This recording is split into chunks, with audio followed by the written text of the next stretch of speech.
Assalamualaikum dan selamat sejahtera. Saya Dr. Hairul Hamimah bersara anda untuk video MPU 3123 Tamadun Islam dan Tamadun Asia atau TITAS. Okey, hari ini kita akan mempelajari tentang pengenalan ilmu ketamadunan.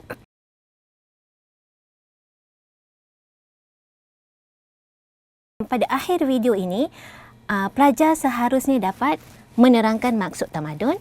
Yang kedua, menghuraikan pengertian atau konsep tamadun itu sendiri.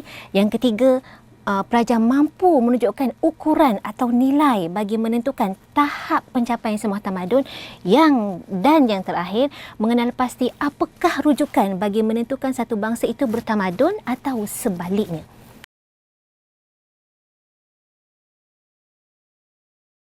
Pernahkah anda terfikir bagaimana manusia pertama memulakan kehidupan? Okay, kita lihat kepada garis masa ini. Okay, sebagaimana yang kita maklum, Adam ataupun Nabi Adam merupakan manusia pertama di muka bumi. Okay, pernahkah juga kita terfikir bagaimana kehidupan Nabi Adam ketika itu? Okay, dan seterusnya, apakah kepercayaan dan agamanya? Okey, bagaimana ekonomi dan sosialnya? Okey, apakah bahasanya? Kemudian apakah kita nak kata pakaian mereka pada ketika itu? Okey, daripada Adam kita kata sehinggalah kepada zaman kini. Dan kita juga sedia maklum, selepas Adam ada manusia dan bangsa Nabi selepas itu. Sebagai contohnya, kita ambil paling senang ialah Ibrahim ataupun Abraham. Kemudian kita tahu ada Nabi Musa ataupun Moses. Kemudian kita sedia maklum dalam Islam ada Nabi Muhammad. Okay. Selepas itu terus ada zaman-zaman zaman khalifah pada tamadun Islam sehinggalah kepada zaman kita pada hari ini. Okey, bagaimana evolusi tamadun itu boleh berlaku? Okey, perpindahan antara setiap nabi-nabi ataupun setiap manusia, setiap bangsa selepas itu menghasilkan satu tamadun berdasarkan bangsa manusia ketika itu.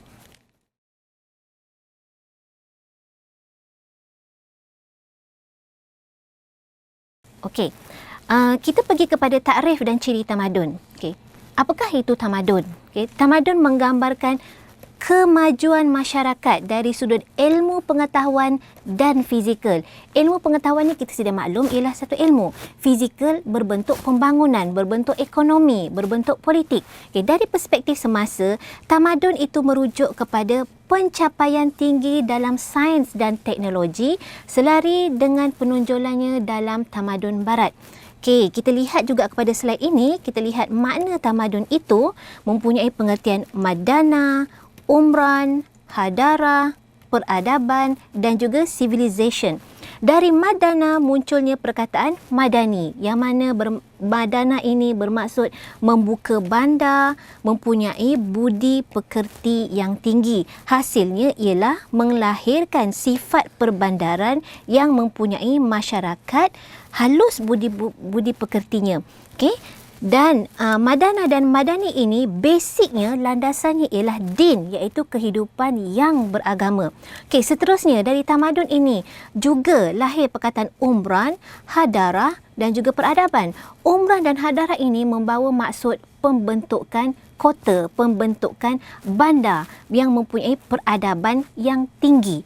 Okey, dan daripada perkataan tamadun ini juga din ataupun kehidupan agama itu menjadi landasan kepada madana dan juga madani, iaitu sebuah tamadun itu mesti ataupun perlu mempunyai agama sebagai basic kehidupan masyarakat. Tamadun juga mempunyai maksud dalam bahasa Inggeris iaitu civilization yang diambil dari bahasa Latin bermaksud bandar ataupun kota.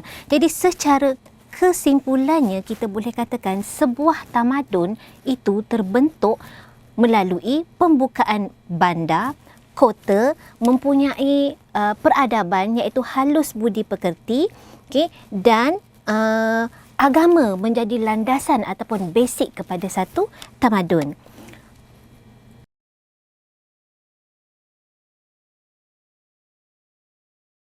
Okey, kita sudah sedia maklum apa itu makna tamadun secara umum. Terdapat perbezaan maksud tamadun dari tokoh barat dan juga tokoh timur. Okey, kita lihat apa pandangan tokoh barat mengenai maksud tamadun. Okey, tamadun dari perspektif barat hanya dilihat dari perspektif material semata-mata. Okey, sebagai contohnya, mereka mengukur tamadun itu pertama mesti mempunyai bangunan yang tinggi. Kemudian mempunyai teknologi, okey, tanpa melihat dari sudut-sudut yang lain. Manakala tokoh timur ataupun lebih kepada Islam, mereka mentakrifkan ataupun memberi konsep tamadun itu tidak berdasarkan aspek material semata-mata, tetapi perlu berlandaskan kepada aspek kerohanian. Maknanya di sini ialah kalau mempunyai material semata-mata, akhlak yang buruk, itu tidaklah dikira bangsa itu mempunyai tamadun yang sebenar. Hanya dari konsep material sahaja. Okey? Jelas di sini.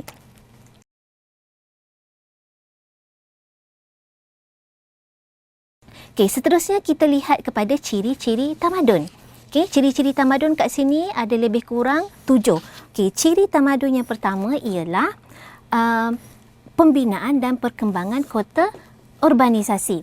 Okey, di bawah pembinaan kota urbanisasi ini ialah bagaimana manusia memilih tempat tinggal sebagai penempatan, kemudian berubah tempat tinggal tersebut, berkembang, membangun, okay, sehingga menjadi pekan atau bandar, sehingga menjadi sebuah negara. Okay, sebagai contohnya, manusia bermula di pesisiran pantai. Okay, contoh pesisiran pantai. Kenapa tinggal di pesisiran pantai? Kerana di pesisiran sungai ataupun pesisiran pantai itu sesuai untuk aktiviti bercucuk tanam.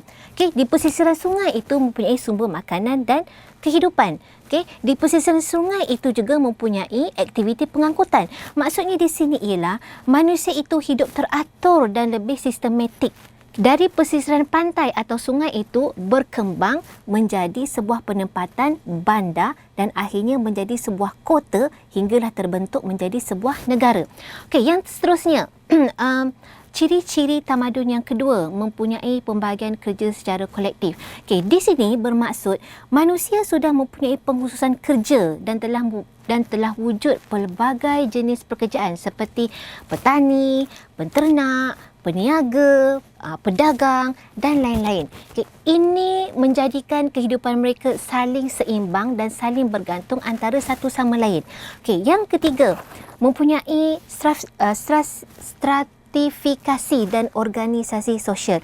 Okay, masyarakat pada waktu ini biasanya berbentuk piramid yang mana tahap yang teratas diduduki oleh raja, okay, sebagai pemerintah, seterusnya diikuti oleh golongan bangsawan sebagai pentadbir.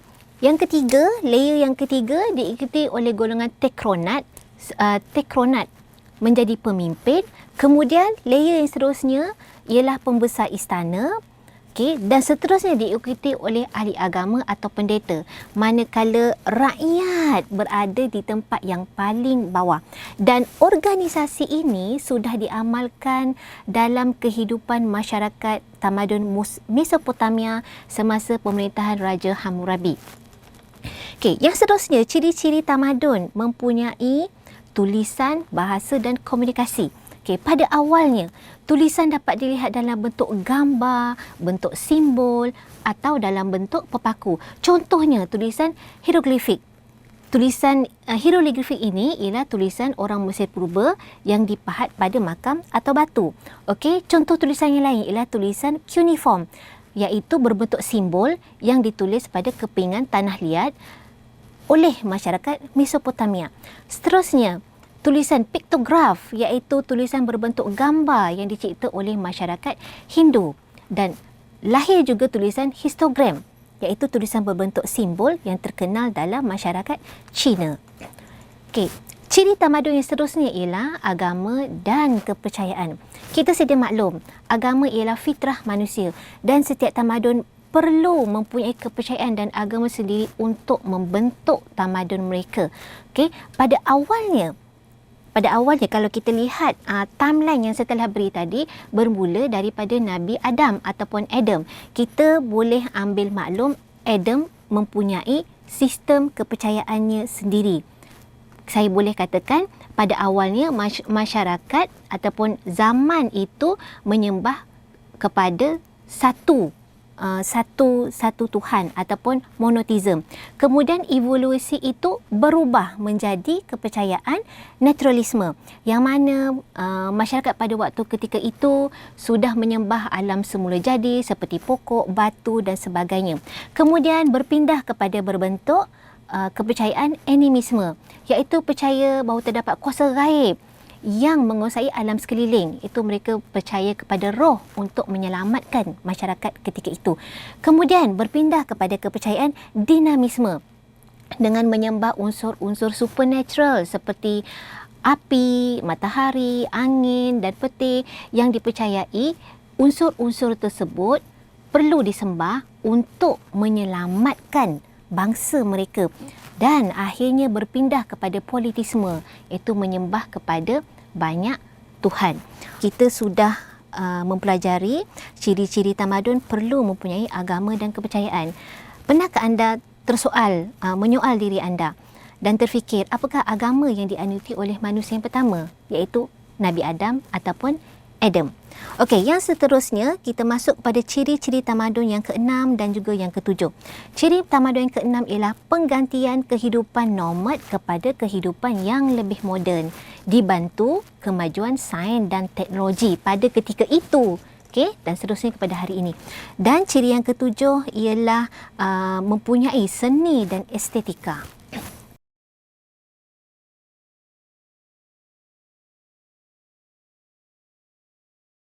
Kita pergi kepada matlamat atau tujuan tamadun itu sendiri.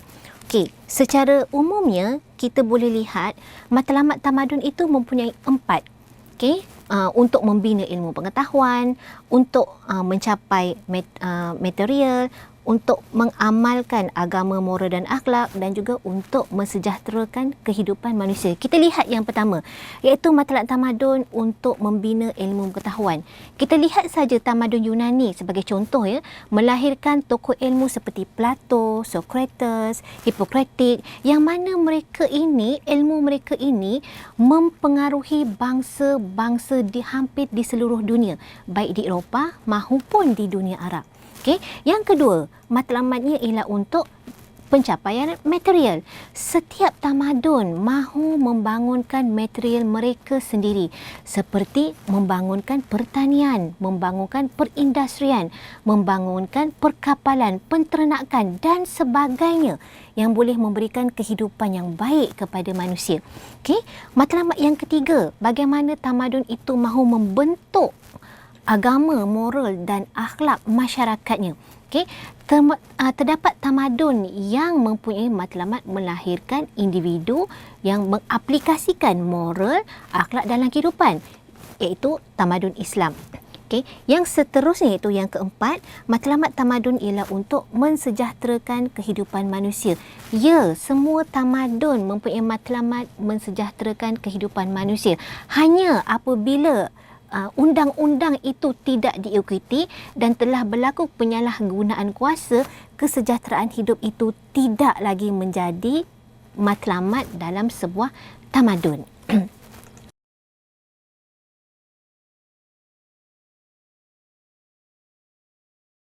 Okey, kita pergi kepada sumber tamadun. Apakah sumber tamadun?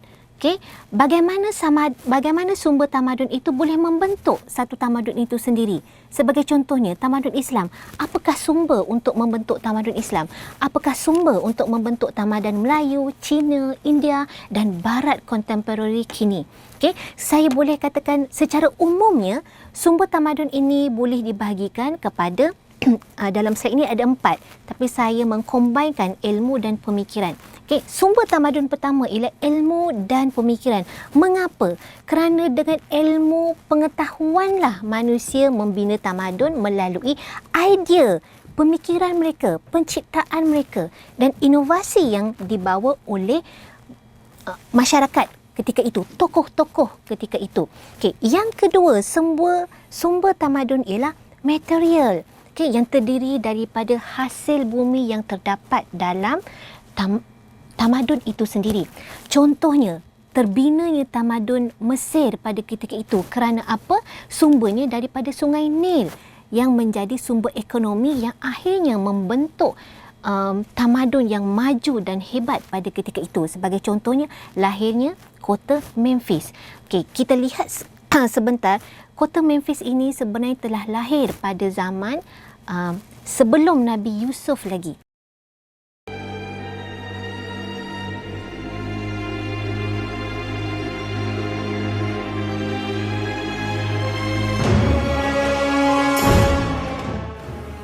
During the Stone Age, people in northeastern Africa hunted and gathered as a means for survival. This was their subsistence for life. This was during a time when vegetation flourished, feeding the people. It also provided food for the animals the Egyptians hunted.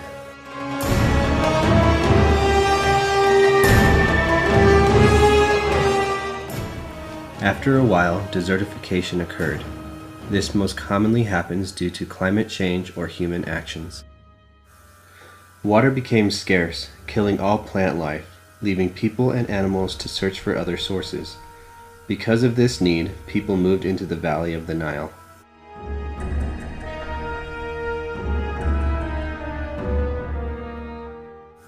The Nile River has several branches that stretch out toward the Mediterranean Sea. This has created one of the world's largest river deltas. The Nile Delta was formed because the river carries sediments and deposits them at the mouth of the delta, creating a triangle-shaped landform of islands and marshes. Because of the sediment deposits, the soil was very rich, allowing for the possibility of farming. The Egyptians were again able to produce food all along the river valley and delta. People were able to raise animals, including sheep, goats, and cattle. They also began to grow wheat and barley. This was the beginning of Egyptian agriculture.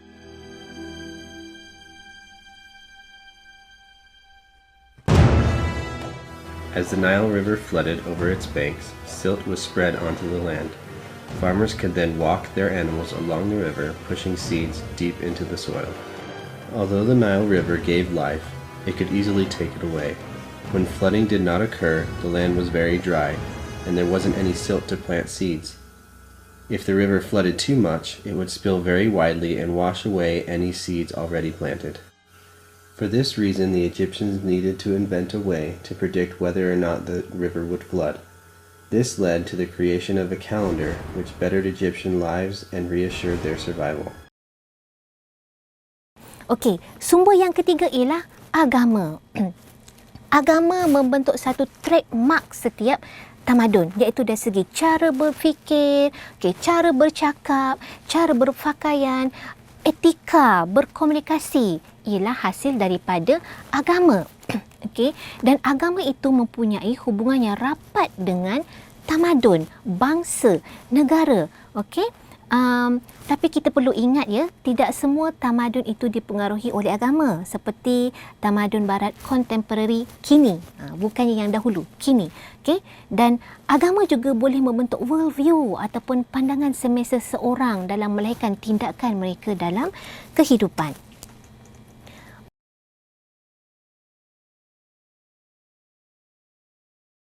Okey, kita lihat pada slide yang seterusnya, iaitu tamadun. Adakah tamadun ini clash dengan agama, budaya dan juga bangsa? Okey, kita lihat pada slide kita yang ini, sebenarnya bangsa, tamadun, agama, budaya saling berkait rapat.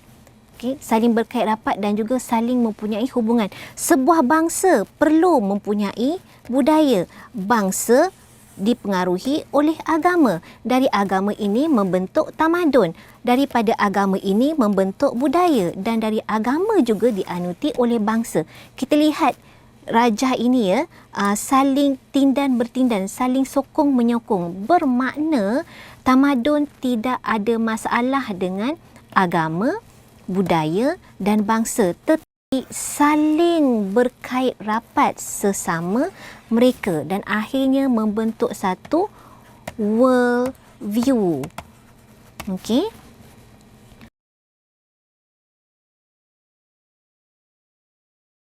Dan seterusnya kita pergi kepada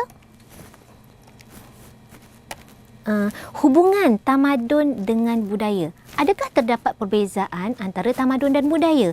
Ya, okey. Kerana apa? Kerana yang pertama, tamadun kekal lebih lama berbanding dengan budaya. Sebagai contohnya, kita lihat masyarakat Jepun ya. Okey, mereka setia kepada maharaja kerana itu ialah satu tamadun dalam masyarakat Jepun. Tetapi dalam sistem politik mereka hari ini telah jauh berbeza, berubah dari dahulu. Juga cara mereka berpakaian dan memilih jenis makanan juga mempunyai ataupun merupakan pengaruh budaya kerana telah mengalami banyak perubahan dalam tempoh-tempoh sebelum ini. Okey, yang kedua, tamadun lebih bersifat universal, okey, merentasi sempadan, geografi dan budaya.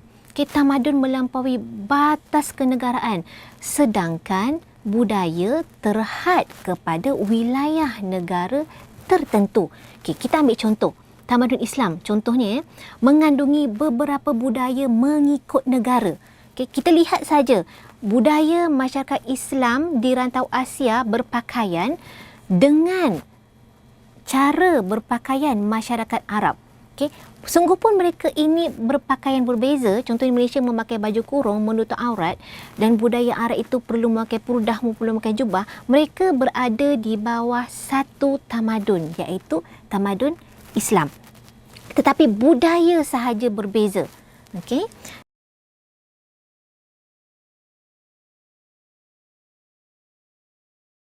Dan seterusnya kita lihat persamaan dan perbezaan antara tamadun. Saya perlu tekankan di sini antara tamadun berbeza dari sudut agama. Sekiranya agama itu sama, pastilah menyembah Tuhan yang sama. Dari sudut perbezaan, setiap tamadun hendak terima atau tidak, agama itu memang berbeza. Secara umumnya, setiap tamadun mempunyai persamaan dari sudut nilai etika dan moral mengenai isu-isu berikut. Itu yang pertama, alam sekitar. Yang kedua ialah keluarga. Yang ketiga ialah komuniti atau masyarakat. Yang keempat ialah kerajaan yang memerintah pada waktu itu. Yang kelima, dari sudut ekonomi, pendidikan dan kesihatan. Bermakna, elemen-elemen ini setiap tamadun sama. Contohnya, tamadun Islam memerlukan kerajaan yang dipimpin oleh pemerintah yang adil. Begitu juga dalam tamadun Cina, tamadun India dan juga tamadun Mesir dahulu. Begitu juga dengan tamadun Barat kontemporari hari ini.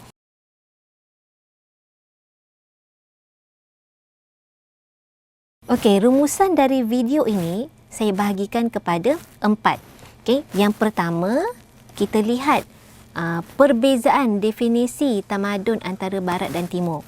Yang mana kita lihat tadi tamadun Barat lebih pada material, manakala tamadun Timur lebih kepada agama sebagai landasan pembentukan tamadun. Yang kedua, ciri-ciri tamadun terdiri daripada urbanisasi, adanya organisasi sosial, adanya klasifikasi pekerjaan, mempunyai bahasa dan komunikasi, mempunyai agama dan kepercayaan, mempunyai pembangunan sains dan teknologi dan terdapatnya seni dan estetika. Dan seterusnya ialah matlamat yang ketiga ialah dari segi apakah misi dan visi tamadun itu sendiri. Matlamat tamadun ini saya boleh simpulkan ialah untuk memperlihatkan kehebatan hasil penciptaan manusia dari pelbagai aspek kebendaan. Di samping mengamalkan agama bagi menjamin kesejahteraan hidup pada setiap tamadun. Yang keempat ialah perbezaan antara tamadun dengan budaya, yang mana tamadun ini kekal sepanjang zaman, berbentuk universal, merentasi sempadan, manakala budaya ini dia hanya bersifat sementara dan sentiasa berubah mengikut perubahan sesuatu kaum, mengikut perubahan masa kini, masa akan datang dan sehinggalah sampai ke akhir hayat nanti. Okey, itu ialah budaya. Okey, sehingga kita berjumpa lagi pada video akan datang. Saya berharap pelajar-pelajar semua memahami apa yang telah disampaikan dalam video ini. Sekian, terima kasih.